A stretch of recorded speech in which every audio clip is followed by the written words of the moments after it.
John Smoltz back on the show. How emotional do you think this is going to be for you to see Glavine, Maddox, and Bobby Cox go in?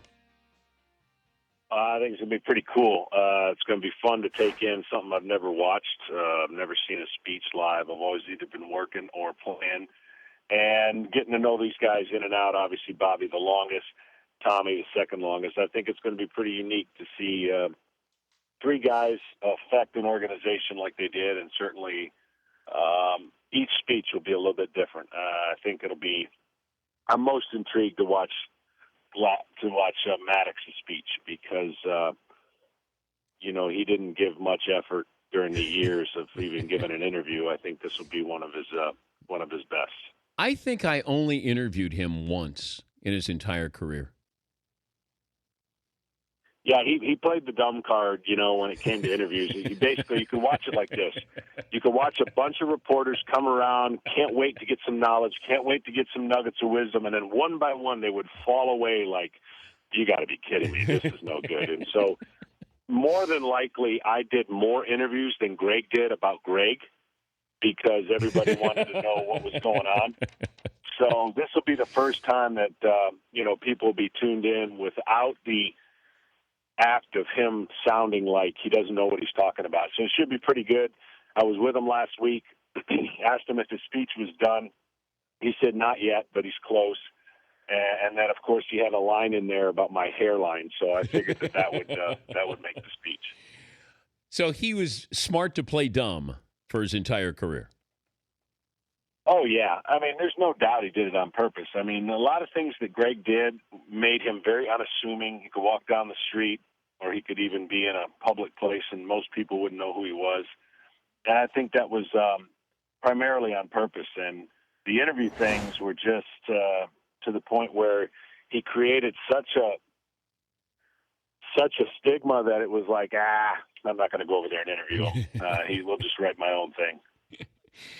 And Glavine was always available. I mean, for the most part, the Braves teams that you were on were pretty accommodating. There was a great group of guys there.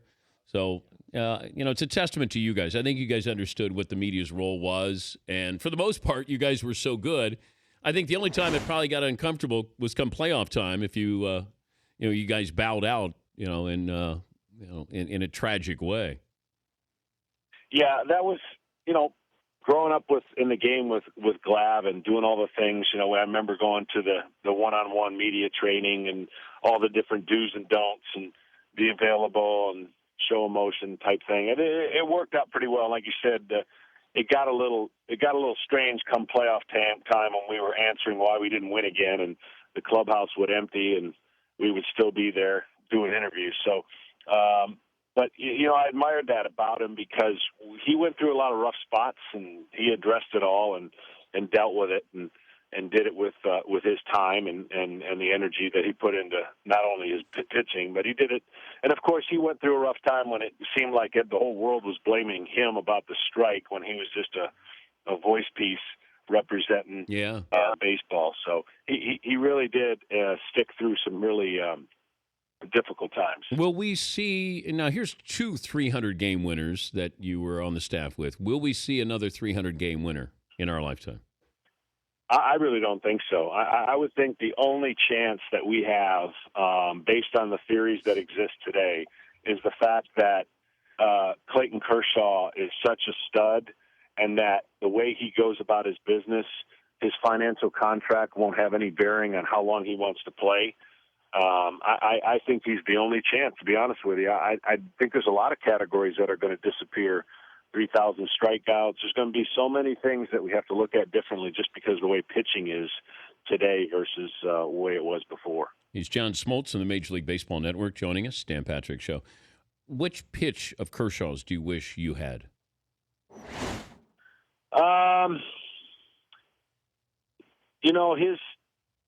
His curveball is unique. I came into the league with a big curveball, and then I was told by Detroit to kind of can it. It was too big. But his ability to change speeds with that curveball, he's come up with a good slider, and, of course, his fastball command. I think, if anything, you get envious of is his fastball command. It's where he can put it. And at such a young age, I didn't have that. I was much wilder and learned how to command it over time. But he has come in. I can never forget his first playoff game, and I couldn't believe that this guy was only like 20 or 21, whatever his age was, when he faced the Cardinals. Yeah. And he just seemed so polished, and he's shown that contract is going to live well beyond, of those years that the Dodgers put into it. And he strikes me as more of a pitcher than a thrower. And that's what I love seeing, because I think baseball's littered with throwers and not pitchers. No doubt. And I think, again, that's what makes him so polished. I mean, he's a pretty good athlete, obviously a big kid, and takes pride. He really is at the total package, everything you could want on and off the field, what he represents and how he goes about it, so humble. And I think in a place where the Hollywood stars show up, you would never know that this guy, if he was walking down the street and you come from another country, that he was worth the most in baseball and one of the best players in the world. I brought this up about the shift. Should the shift be illegal in baseball? No, not necessarily. I think the shift will work itself and burn itself out. I really do. We're seeing the shift primarily over about 4 people, and those 4 people are primarily, going to hit the ball and pull the ball, but they're trying to hit the ball in the air. The shift is not going to work for everybody who takes their pride out of the game and says, you know what, I'm just going to hit it the other way. Matt Adams has done a great job at utilizing the shift to his advantage, and now they don't do it anymore. The shift is really up to the hitter. If they want the shift to go away, then the hitters are. But why don't they do that, John? Why doesn't Big Papi go, I'm going to go left field? Well, there are some guys that don't have the cape. I've always said that a big league hitter should be able to do whatever he wants to do, but there are some guys that are paid to hit the ball out of the ballpark, and when they miss it, they're going to hit it on the ground. They're going to pull it. They're not going to hit it the other way. And the shift is a little bit skewed in its statistics and how many outs are recorded that would have already been recorded. When you've got a guy that loves to pull the ball and can't run, the shift is maybe going to save you a few more statistically, but chances are a real good second baseman is going to get to most of it. Yeah. But you're going to see the shift. I'm telling you, in a few years, it's going to not be as prevalent as it is right now, because guys are just going to make the adjustments. We had an unwritten rule, I guess, that was violated the other day. Colby Lewis got upset because somebody was going to bunt on him, and it was only 2-0. What the hell is that about, John? You know what? All I can tell you is when you're in the game in the heat of the moment, you lose your reality of what is a good play and what isn't. I know that I've been there. Man on third, 1 out, 3-run lead. I was losing by 3, and a guy bunted. And you just go, that's you. But when you look back, you go, that's a pretty good play. Why am I blowing my gasket? I blew a gasket in Cincinnati. I felt so bad, giving up a grand slam. I couldn't feel the baseball. The balls were slick. And then it was a 5-run lead in the 4th inning, and they stole on me. And I'm pointing to my head. I'm going to remember that. What am I going to remember? That's my last year of my career. I'm not going to remember nothing. So you lose your mind when you're out there and you see it totally different. When things calm down, you go, oh, it's not that bad. But you did remember it, though, and they stole on it. I did remember it. And Dusty Baker, when I'm interviewing him now as a broadcaster, goes, we weren't trying to do anything. I said, I know, Dusty. I lost my mind. I snapped out on the mound. And I thought you guys were pouring it on when it was only the 4th inning. What's it like, though, when you melt down on the mound? It's not pretty, especially when they have archives and keep it forever. You want to try to sneak in the room and burn the tape.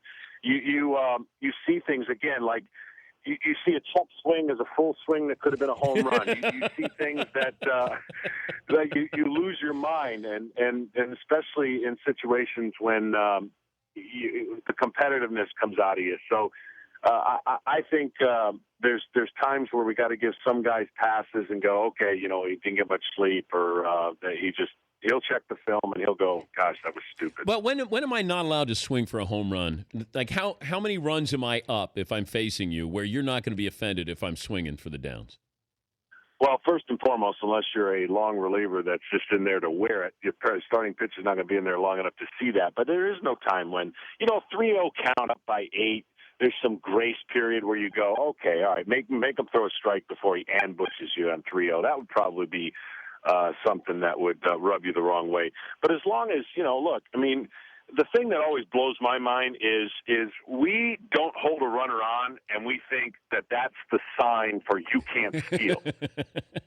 If you don't want the guy to steal, hold him on.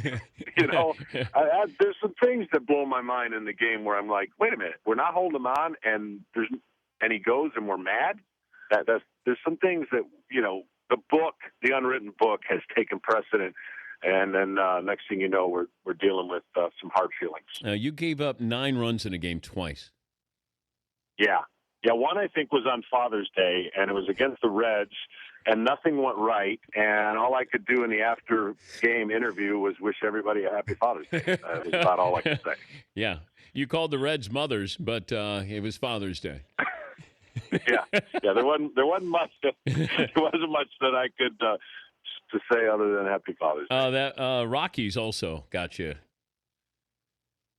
Yeah, you know what? That game I had a chance to win. I would pitch 8 innings, and I was runner on second and third for us and 1 out, and I had a chance to win that game. It was the greatest, most unbelievable 9-run effort you've ever seen. I think I gave up 12 singles.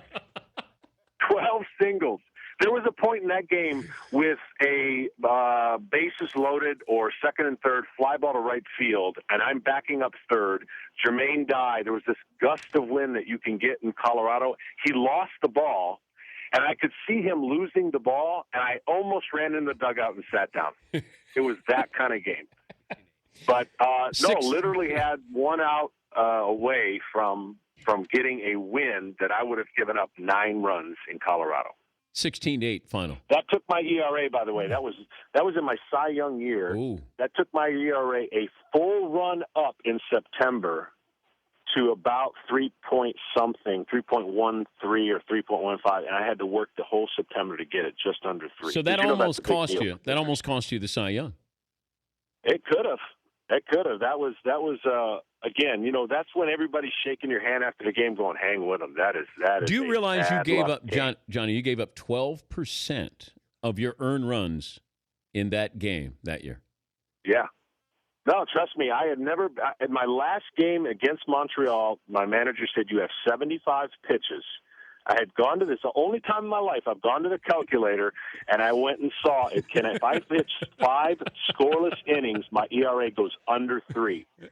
And just so happens that my manager, it was a 1-0 game. He used 6 or 7 pitchers from that point on for us to win that game to give me my 24th victory. So it came full circle, but I did use the calculator. I was studying, saying, how can I get my ERA under 3? And it was 5 scoreless innings, and I was able to do it. Have fun this weekend, John. I will. Thanks a lot, and I'm looking forward to every festivity that I haven't been able to take in a long time. Yeah, it'll be great. Be emotional for you. Thank you, Johnny. John Smoltz, Major League Baseball Network analyst.